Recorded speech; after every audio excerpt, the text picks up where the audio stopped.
کراچی میں فائرنگ اور تیز دھار آلے کے وار سے خاتون سمیت 3 افراد زخمی ہو گئے۔ شہر قائد میں آئے روز اس طرح کے واقعات سامنے آتے رہتے ہیں۔ گزشتہ روز بھی ایک ایسا واقعہ سامنے آیا جس نے سب کو حیران کر دیا۔ یہ ایک حیران کن بات ہے کہ شہر کے مختلف علاقوں میں فائرنگ اور تیز دھار آلے کے وار سے خاتون سمیت 3 افراد زخمی ہو گئے ہیں۔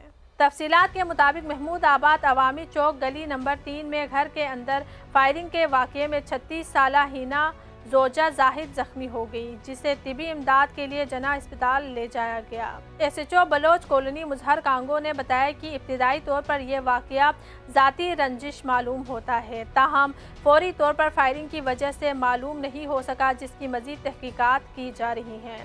دوسری جانب شاہ لطیف ٹاؤن کے علاقے پورٹ قاسم چورنگی طارق ہوٹل کے قریب تیز دھار آلے کے وار سے 25 سالہ اختر حسین، جبکہ بن قاسم کے علاقے پورٹ قاسم باڑہ مارکیٹ کے قریب بھی تیز دھار آلے کے وار سے 40 سالہ عبدالقیوم زخمی ہو گیا۔ پولیس دونوں واقعات کو جھگڑے کے دوران پیش آنے کا بتا رہی ہے، جس کی مزید تحقیقات کی جا رہی ہے۔